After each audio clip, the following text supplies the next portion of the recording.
So today we're in Manila in the Philippines. Now this is a crazy day because it's our first time ever visiting the country. Now we've been to a lot of Southeast Asia destinations, Vietnam, Bali, Thailand. But this is super important because it's our first time ever visiting a country that neither of us have ever visited before. We're gonna go around Manila, we're gonna try the Filipino food.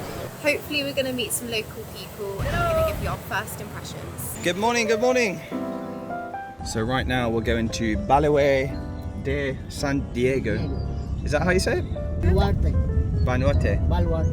Vanuatu. Very excited.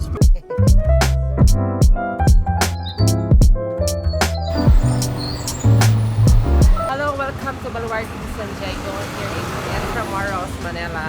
Thank you. We have just arrived at the oldest stone fort in Manila.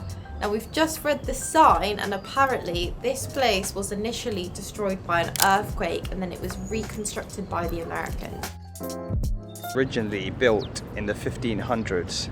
Now obviously it's been reconstructed over time, but it's still in a pretty good condition, isn't it? When there was people coming, I reckon they looked through these holes and they'd say, "Arm the guns! Arm the weapons!" So what was once flying gunshots is now flying golf balls. You can really see why the fort was positioned here, because I mean you have line of sight, pretty much a 360 around the entire area. He's the driver and he's the owner of the Caliza. Thank you. Hello. This one. Ah, okay. You start here. Thank you. So there, we're going to that. So this here was apparently a prison before, the guy was saying, and on the wall you can see loads of bullet holes. Over here, they have a really cool thing. They have the drawbridge, which obviously what happens is when they want to stop people like this man coming in, they pull the bridge up as quickly as possible and we stop people like him from getting into our castle. For 1,000 pesos, which is about £20, maybe a little bit less, you can get one of these and they'll give you a tour of the area for about an hour. Here we have the second oldest cathedral in the entire Philippines. It was built a long time ago, back in 1851. Got anything you want to get off your chest?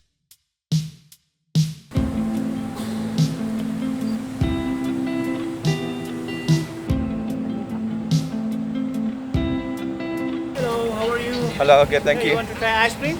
Not today, thank you. So it's just started raining. We've had to buy this umbrella from one of the local men outside. We paid 300 pesos for this. Pesos. Not sure if that's a good price. I'm not, to be honest with you. We'll find out later when we look it up. Yeah, I'm sure it should have been cheaper. We didn't haggle with the guy. We just gave him what he wanted. I mean, 300 is cheap anyway, isn't it? Yeah. Hey, Rambo. Rambo is name Rambo. Thank you.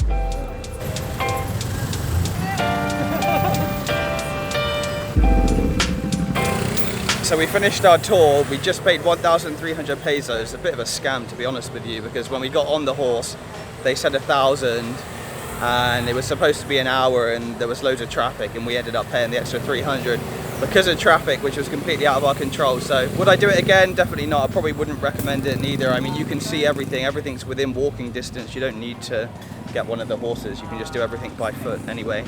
And it's probably quicker because then you avoid all of the traffic.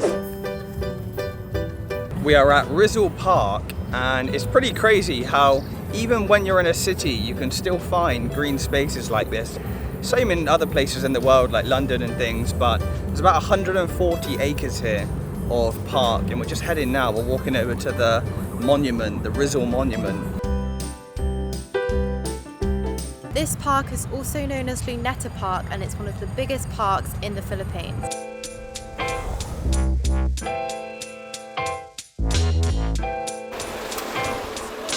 Is this called a Tuk Tuk? Tuk Tuk, yeah. So we're taking one of these local Tuk Tuks back to the hotel. Thought we'd try out all the different modes of transport here. We've already done the jeepneys. We've done obviously Grab, we've done the taxi, so it's only right, it's only fair that we also try the tuk-tuks. The good thing is that tuk-tuks are quite small, so they can all the way in between the cars. We just got out with the tuk-tuk. Before we got in, the guy told us it was going to be 1,500. We were like, no way, Jose, because we knew that was way too much. So Reece said 500, then he said 700, then we said 500, and he said, okay, fine, because we walked away. So yeah, that's the thing with getting the local transport. You really need to haggle on the price. Obviously with things like Grab, it's already predetermined before you get in the ride. Whereas, you know, the local tuk-tuks, you've definitely got to be prepared to haggle with the price. Right now we are heading to the Mall of Asia, which is the 5th biggest mall in the entire world. I think it's the 2nd biggest mall in Asia. But it's definitely bigger than a lot of the malls that you see in Europe and places like this.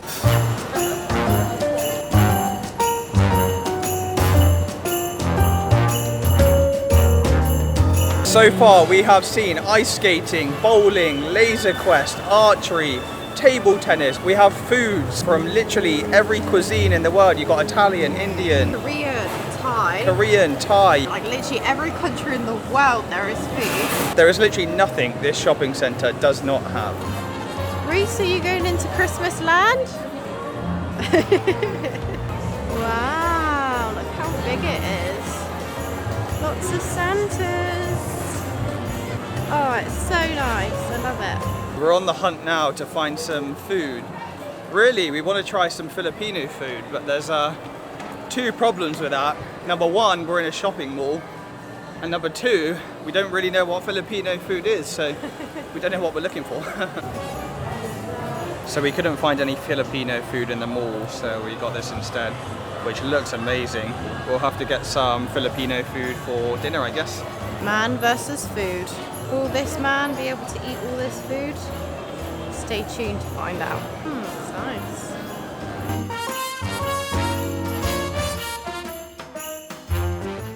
So these kind of Jeep looking taxi things behind us are the local method of transport here. They're called Jeepneys. We've seen them quite a few times, so we're going to try and get on one and see where we end up. Maybe we can go to Maribe. Hello.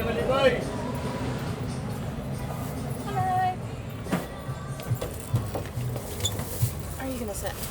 Here I guess. Cozy. Cozy, yes.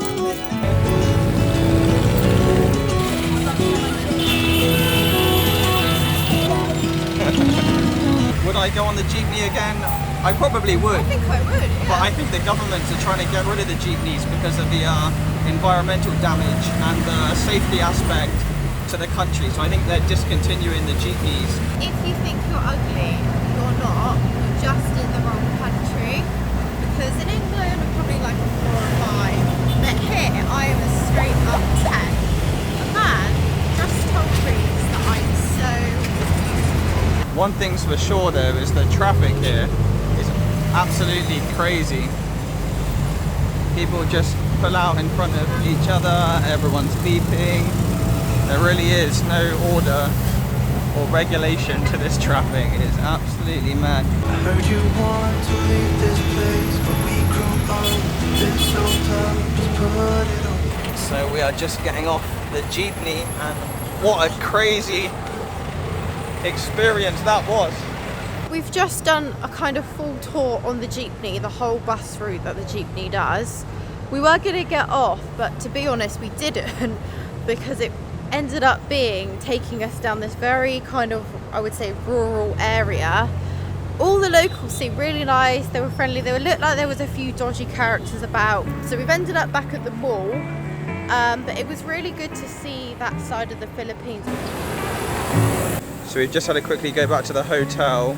It gets dark so quickly here, and we've now ordered a Grab to Makito, where we're going to try and get some authentic Filipino food. What is your favourite Filipino food? Me, sir? Yes. Adobo.